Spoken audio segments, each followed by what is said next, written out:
Her parents sold her because of infertility, until a lonely lumberjack with 4 children took her in. She's pretty, but she can't bear children. What good is she, a barren tree? Please, Pa, please don't. Mabel's voice trembled as her father shoved her forward, making her stumble into the dusty center of the market square. Men laughed, women whispered, children watched, wide-eyed from behind apron skirts. The spring wind carried the stench of manure and smoke, but nothing stung more than the shame in Mabel's chest. Her father, once a respected cattle broker, now a bitter man chasing debt, turned to the crowd. "Half the price of a steer, folks. She can cook, sew, and keep quiet. Anyone with enough coin can take her home tonight." Mabel's cheeks burned, not just from the sun, but from memories of her wedding dress being torn from her, of being dragged out of her husband's house like a thief. She had spent 2 years trying to conceive, praying nightly, swallowing every bitter herb the midwife gave her. Nothing. And then, just like that, her husband took another wife. A younger girl, loud and cunning, who kissed her mother-in-law's hand and declared she'd bear 5 sons, if the Lord allowed. Mabel wasn't even allowed to stay until sunset. They threw her out, the same day the new girl arrived. Now here she stood, dust on her hem, bruises on her pride, and nowhere to go. "Anyone?" her father barked. "She's 22, still has her teeth, just faulty inside." There was a silence, long and ugly. Then the crowd parted. Footsteps. Heavy, slow, purposeful. A man stepped forward, tall and broad-shouldered, his shirt stained with sap and sawdust. His hat shadowed most of his face, but his jaw was strong, his hands rough from work, and his eyes, when he looked up, were not cruel, just tired. Silas didn't speak. He reached into the folds of his coat and pulled out a leather pouch. The coins clinked as they hit the table. No bartering, no question, just enough to silence the jeers. Mabel's father raised an eyebrow. "You sure she don't come with the refund?" Silas looked at Mabel for one long moment, then turned back to her father. "She won't be judged anymore." That was all he said. Then he turned and walked away, without glancing to see if she followed. Mabel stood frozen, hands trembling. Was this really better? Was this mercy, or just another prison? The crowd was already losing interest, drifting away. Her father gave her a shove. "Go on then. You're his now." She picked up her satchel, barely anything in it but a pair of old shoes and a locket with her mother's face inside, and followed the man into the dust. Silas had a mule-drawn cart tied outside the blacksmith's. He didn't help her up, just waited. When she finally climbed in, he handed her a canteen. Long ride. She drank. The water tasted of tin and silence. They traveled in near quiet. The prairie stretching on either side, fields of dry grass, fences leaning like old men, and sky that went on forever. Mabel glanced sideways at him more than once. His face was weathered but not old, maybe 30, maybe younger. There was no wedding ring on his hand, just a nick on the knuckle and a splinter stuck in his thumb. "Why?" she finally whispered. "Why'd you take me?" He didn't look at her. "4 kids," he said flatly. "No mother, no time to find one the polite way." Mabel's breath caught. "So, I'm a governess?"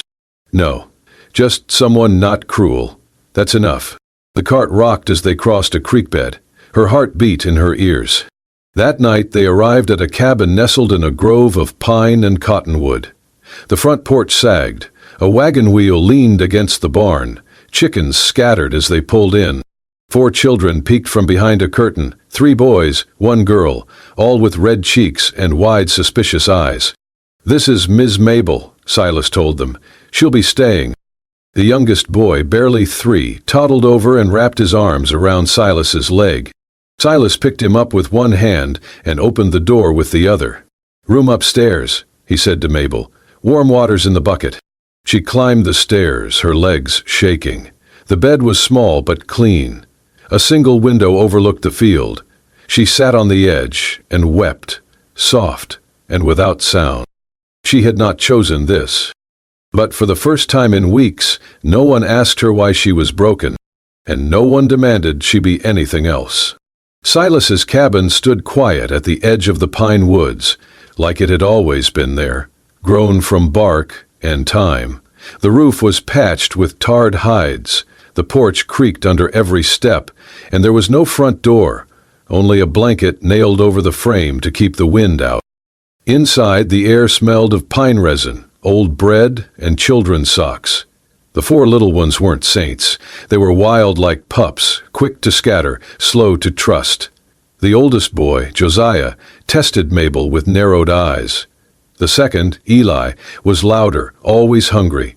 The girl, Hannah, clung to her father's pant leg like a burr. And the youngest, Benji, could not say her name yet, but followed her shadow like it was safer than his own. Mabel started slowly. She boiled water on the wood stove, burned the first pot of beans, and cried when the bread didn't rise. She stitched socks with fingers that hadn't held a needle in weeks. She did not speak much. Her voice was too fragile still. One afternoon, while trying to lift a pot of stew, she slipped and sent the whole thing crashing to the floor. The sound startled the hens outside. The children froze. Mabel stared at the mess in horror, sure that a slap or scream would follow. But Silas only walked over, squatted down, picked up the pot and said, "It's only stew." That was all. No anger, no disappointment. That night she sat outside on the porch, trying not to cry again. She failed. Later she tucked the children in. Her hands shook a little as she pulled the quilt over Benji's chest. He coughed. Hannah whimpered and clung to her again. She tried humming an old lullaby, her voice unsure, trembling like the wick of a dying candle. And then a storm came. The wind howled, trees leaned, and the girl, Hannah, burned up with fever. Silas, who could swing an axe with one hand, stared helplessly at the child, unsure what to do. Mabel moved fast.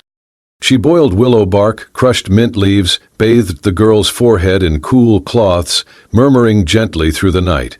Her hands never stopped moving, not once. She did not sleep. When dawn broke, the girl's fever had broken too. Hannah opened her eyes and mumbled something about pancakes. Silas stood in the doorway, arms folded, saying nothing, but his jaw slackened, his shoulders dropped. He looked at Mabel like she had done something holy. Mabel, bleary-eyed and too tired to smile, only nodded. That morning, after she got the children dressed, she came downstairs and saw a kettle on the stove. Steam curled from the spout. A mug waited beside it, and on the table lay a small note in stiff, uneven handwriting. "Thank you," she smiled again. No name, no signature, but Mabel felt her throat tighten. She sat on the worn bench, holding the mug in both hands. The tea was strong and bitter with pine, but it warmed her chest. She looked toward the woods beyond the window. Something was changing. Not fast, not loud, but real. She had been tossed away, like broken furniture, sold like livestock, measured by a womb that refused to bloom.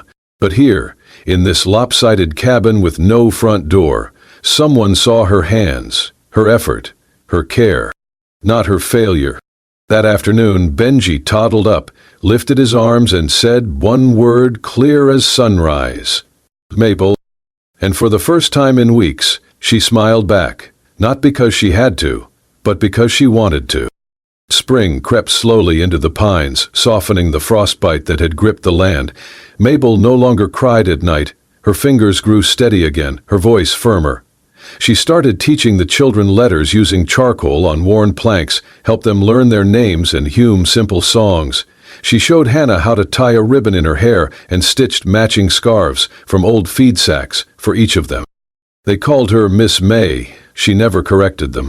But even as the days warmed, fear remained under her ribs like a bruise not yet healed. One afternoon, Silas asked if she could ride with him into town to pick up salt and tin nails. He said nothing more, just tossed her the reins like she belonged. At the general store, Mabel stepped out while Silas waited in line for supplies. The air was thick with gossip as usual. And then a voice, sharp and cruel, cut through the clatter. "Well, if it ain't the barren ghost herself." Mabel turned slowly. Her mother-in-law stood in front of the dry goods stand, fanning herself with a folded newspaper. Next to her was the new wife, young, smug, wearing lace gloves and touching her belly in a gesture too practiced. "That's her?" the girl asked, loud enough for half the market to hear. "Yes," the older woman sneered. "Pretty but cursed. Could not give us even a squalling pup." "I will," the girl said, chin high. "A big healthy boy. And he will carry the family name, not like her, useless as a cracked jar." Mabel's hands balled into fists at her sides. She did not speak. Her throat was thick with everything she would not give them. The tears, the pain, the shame. She turned to walk away. Then a hand touched her shoulder. Silas. He had stepped out from the shade of the store, dirt still clinging to his boots, eyes like storm clouds. He looked at the two women without blinking, then turned to Mabel, his voice even and low. "She is the only one who can get my daughter to sleep," he said. "The only one who taught Benji not to throw stones. The only one who makes our house feel like it has a roof." Neither woman responded. They just stared. Then Silas led Mabel away, no more words wasted. Mabel sat quiet the whole wagon ride back. That night, when the children were asleep, she made a little wreath from the wild asters that bloomed near the well. She did not know why. She just needed to make something soft with her own hands again. Weeks passed. Then the whispers began. The new wife, so proud and fertile, still had no child. Her belly stayed flat. Her voice grew sharper. She refused to go to church. Whispers turned to rumors. She had taken up with a mail writer from the post station. Desperation drove her to a dangerous plan. Fake a pregnancy by any means. But truth has a smell, and it clings. Her husband found out. The news spread like fire. He kicked her out, tore down the nursery curtains, cursed the lies. He aged a decade in days. Then, one morning, Mabel was in town buying flour when he appeared. Her ex-husband. He looked worn and wrinkled, hat crushed in his hands, shame on every line of his face. "Mabel," he said, soft and broken. "I was wrong. I see it now. You are the only woman who ever truly cared for me. The only one who—" She raised her hand. "I remember the day you let your mother spit on me. The day you threw me out like a spoiled meal because my body could not do what yours could not either." "Huh." He swallowed, eyes darting. "I was a fool." Mabel stepped forward, voice steady. "I have 4 children who hug me when I wake up. I have a man who never asks what I cannot give, only what I want to share. My house is full of warmth, of laughter, of peace." She paused. "And I would rather sweep ashes for Silas than sit in your parlor like a porcelain trophy." He opened his mouth but said nothing. She turned and walked away. From across the street, Silas stood holding a sack of rice. He had seen it all, heard it all. His face held no pride, only something deeper. Gratitude and love, not born of pity, but of choice. Chosen not once, but every day. The sky was streaked with ash and orange, a tired dusk settling over the valley when Mabel stepped out to the well. She had forgotten to fetch water for the morning. The children were asleep. The night was quiet. She did not notice the man at first, Jed, the trapper from down the ridge, half drunk as usual, leaning on the fence post that bordered their property. "Well, look who it is," he slurred. "The pretty little mule Silas dragged home from the market. Thought you were barren, but heard you been raising kids just fine." Mabel stiffened. "It is late, Jed. You should head home." He chuckled. "Just wanted a look. Silas keeps you locked up tighter than a coin purse." She turned to leave, but he moved fast, too fast.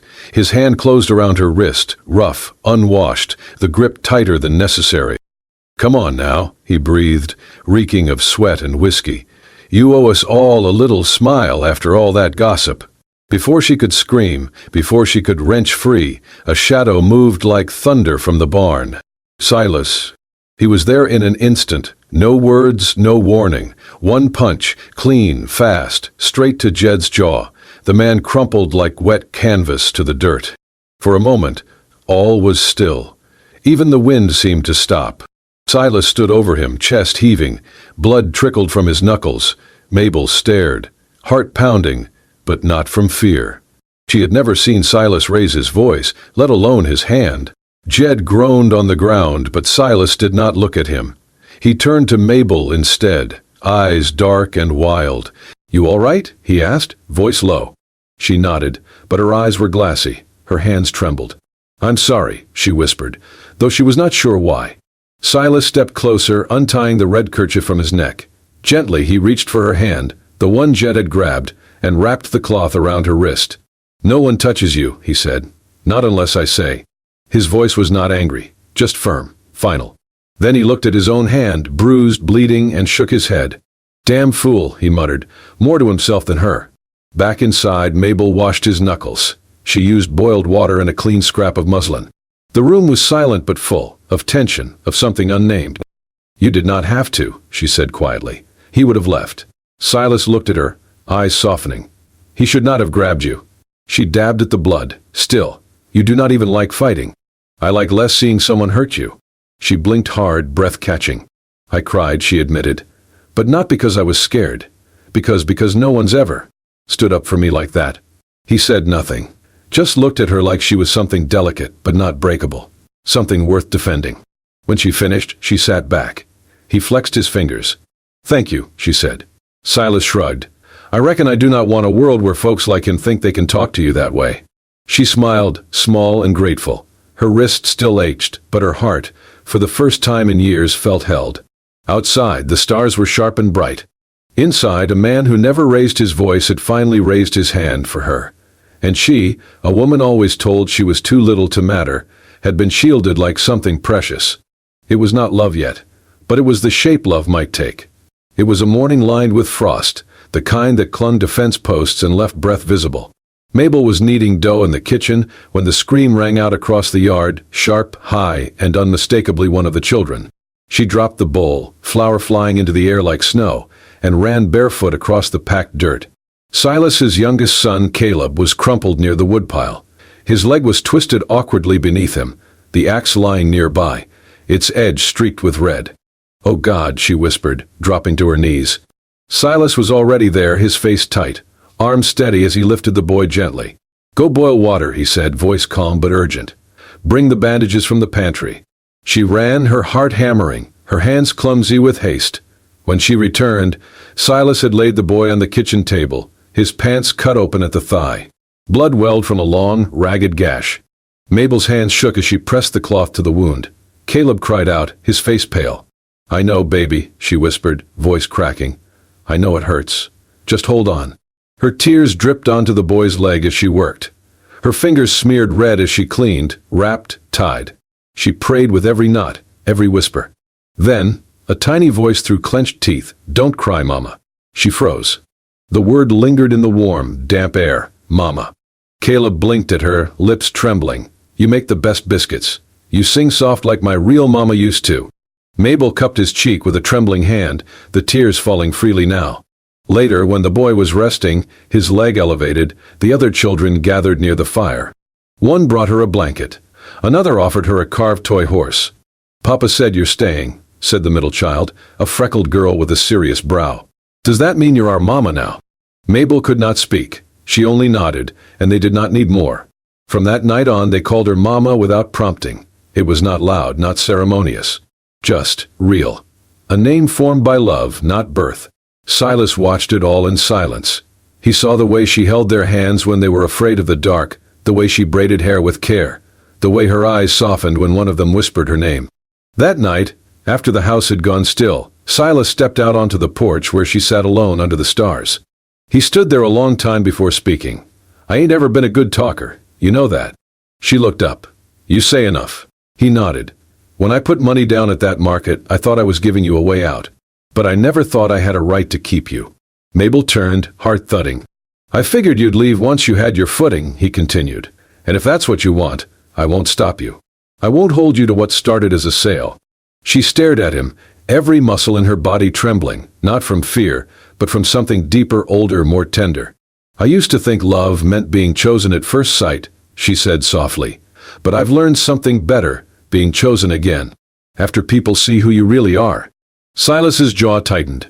"If you're not sending me away," she added, "then I'm not going." The porch creaked beneath her as she stepped toward him, took his calloused hand. "I may not have made these children," she said, "but they made me something I thought I'd never be. And you let me be that without demanding anything in return." He looked at her then, not with desire, not with guilt, but with awe, like she was the one who had rescued him. "I just wanted you safe," he said. "And now I want more than safe," she replied. He pulled her gently into his arms, not as a man claiming a prize, but as a man who had been given a second chance, and was wise enough to hold it gently. Inside, the fire crackled low. Outside, frost crept across the ground. But in between them, warmth grew, a quiet promise built not on blood, but on belonging. The morning sun filtered through the pine trees, golden and soft, as Mabel walked hand in hand with the oldest of Silas's children down the dirt path that led to the one-room schoolhouse. His hand was small but firm in hers, warm with trust.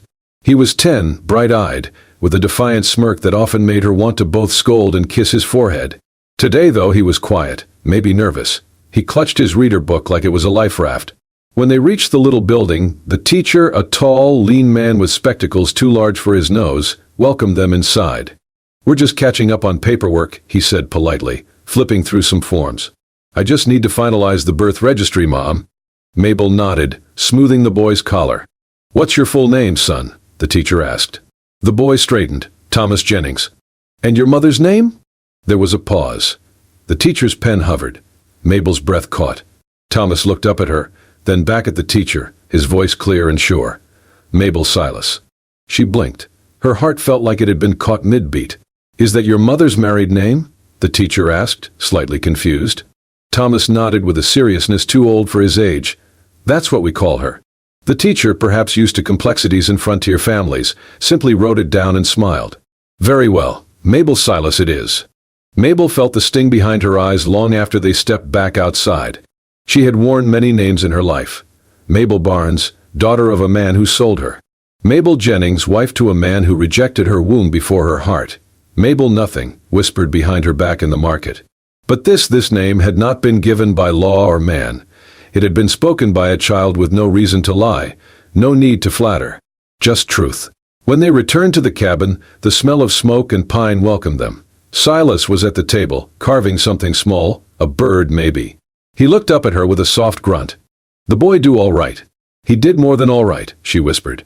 Later that evening, as she folded laundry by the fireplace, Silas came over and set something beside her. It was a leather-bound notebook, its pages clean and untouched. He sat down beside her, hands resting on his knees. "I don't got much to offer that ain't covered in sap or dirt," he said slowly, "but I figure. If anyone earned a fresh page, it's you." She opened the book, ran her fingers over the first page. Blank, ready. "I used to dream of starting over," she said, "but I never thought I'd get to write the story myself." Silas nodded. "You write what you want, or nothing. It's yours." She looked at him. "Will you read it?" "Only if you let me." She turned back to the page, held the pen like it was a promise. And slowly, with deliberate strokes, she wrote, "Today is the first day I was loved without having to give birth to anyone." She did not look up as she wrote it. She did not need to, because the warmth at her side, the quiet trust in the cabin, the way Thomas had said her name, all of it was real. When she finished, Silas gently took the pen from her fingers and set it down. He leaned forward, pressing his forehead softly against hers. "Thank you," he murmured. "For what?" "For staying long enough for us to love you right." And in that quiet, fire-warmed room, the woman once sold for less than a cow was reborn, not through law or marriage, but through something deeper, something true. The heat settled over the land like a curse. Rain had not touched the soil in over 7 weeks. The once green edges of Cross Hollow were now brittle and cracked, as if the ground itself had forgotten how to breathe. Trees leaned in silence. The creek behind the house, once lively with frogs and laughter, had thinned to a muddy trickle. Crops withered under the relentless sun. The corn died first, then the beans. Silas did not say much, but his shoulders carried more weight with each passing day. He worked longer, ate less, and came home with dirt in his hair and defeat in his eyes. Mabel watched the children count potatoes like marbles. She heard their stomachs growl at night, though none complained. Even the youngest had learned to be brave when there was nothing left to cry over. But Mabel would not accept silence, not now. She woke before dawn and filled every bucket, pot, and wash basin with water from the deepest well. Then she pulled a scarf over her hair, wrapped her hands in cloth, and marched toward the dead garden. She dug, even when the earth was hard as stone. She broke the dirt open, turned it over, made room for roots, even where life seemed unwelcome. The other workers watched her. Some shook their heads. A few offered to help, but she refused. This was her fight. Every morning she watered the patch. Every evening she checked the soil. When the leaves sagged, she sang old lullabies as she poured water gently at their base.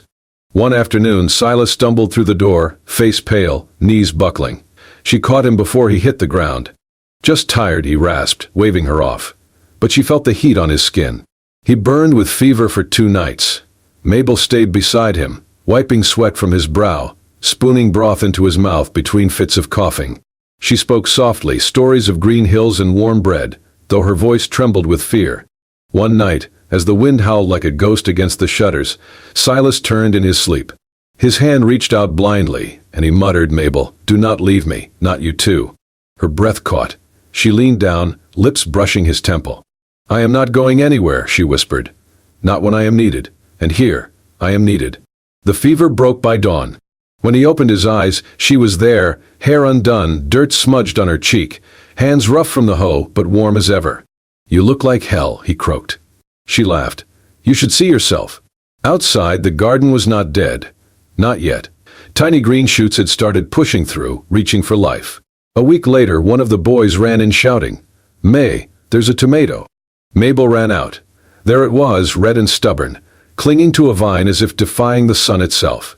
Silas followed slowly. He stood beside her, staring at that single fruit. "How?" he asked, voice raw. She looked at him. "You taught me not everything worth keeping comes easy." He glanced down at her blistered hands. Then, without a word, he bent and kissed each knuckle, soft as rain. That night, they shared the tomato between 6 people. It was cut into slivers thinner than coin, but everyone swore it was the best thing they had ever tasted. Later, as the fire crackled low, and the children slept in tangled piles on the floor, Silas reached for her hand. "I do not have much left to give," he said. "The land is failing. My strength fades. All I have is this place, these kids, and you." She turned to him, her smile gentle. "Then that is more than enough. Because before you, I had a name no one wanted to say. Now I have a garden that remembers my hands, children who call me home, and a man who asks me to stay, even in drought." Silas kissed her knuckles again. "You never needed rain to grow something beautiful." And outside, under a sky still waiting to forgive, the garden breathed. Alive, still trying. Just like her. Years passed, but the wind on the hill never changed. It still carried the scent of dry earth, of pine needles baking in the sun, and the faint, stubborn sweetness of mustard greens growing against all odds. Mabel's garden, once a handful of seeds on cracked soil, now stretched wide behind the house. It was not grand or orderly. It bent with the wind, grew in crooked lines, spilled over the rocks and into the path. But it was alive. It was hers. And every morning Silas stood on the porch, hands behind his back, watching her tend it. He never spoke while she worked. He just stood there, quiet as always, as if watching proof that miracles did not need loud voices to bloom. Then one spring, the men came. Government men in clean boots and dustless hats, holding maps and promises. "There will be a railroad," one said, "right through this hill. We will pay good money." Mabel stood silent beside Silas, fingers curled under her apron. "Think of what you could give your children," the man added. "A real home, not just land and stories." Silas looked past them, past the papers and suits and easy smiles to the garden beyond. The plants swayed gently in the breeze. He saw the fence he had built with his own hands. The swing Mabel had hung from the oak tree. The stones marking where the dog had been buried. The carved bench where they had sat that first hard winter. Everything that had ever truly belonged to him stood right there. "No," he said simply. They tried again, but he raised a hand. "I am not moving. This land is not for sale." Later that evening, he and Mabel hammered a wooden sign at the edge of the road. It read, "Not for sale. Someone was once allowed to stay here. That is enough." The news spread through the town. Some mocked him. Others nodded quietly, understanding more than they said. Years went by. Their children married, brought home grandchildren. The house filled with noise and bread baking, and the clatter of small feet. Life carved itself into the hill like roots, deep, steady, unseen from afar, but unshakable. And the garden never died. Even in drought it came back. Not just mustard greens anymore, but beans, corn, onions, sunflowers tall enough to hide behind. One crisp fall afternoon, a grandson asked Silas, "Grandpa, why do you never call it just Mabel's garden?" Silas walked the boy to the gate and pointed to the archway above it. There, carved carefully into the wood, were the words, "She did not bear my blood, but she gave birth to the rest of my life." The boy blinked. "You mean she gave you a new start?" Silas smiled. "She gave me everything." When Mabel passed, they buried her at the foot of the garden, under the same tree where she had once hung wind chimes. On the stone, Silas etched one line by hand. "Here grew everything she was never given, and all that she gave anyway." He sat beside that grave every morning, until one day he did not come out. They buried him beside her, beneath the whispering tree. The garden never stopped growing. And long after the railroad curved around the hill, long after the suits forgot why they came, travelers would still pass the old fence and read the sign, "Not for sale." Because sometimes a place remembers those who refuse to leave. Sometimes dry hills bloom for the ones who chose love when no one else did. If this story touched something quiet and true inside your heart, the way Mabel's garden bloomed where no one believed it could, then you are in the right place. At Wild West Love Stories, we bring you more than just romance. We bring you grit, sacrifice, and the kind of love that rises from dust and stays through drought. Stories like Mabel and Silas's remind us that even the most forgotten hills can hold the deepest roots. If you want more tales of devotion, defiance, and hard-earned hope, make sure to like, subscribe, and ring that bell so you never miss a single ride into the untamed heart of the American frontier. Because out here, love is never easy, but it is always worth it.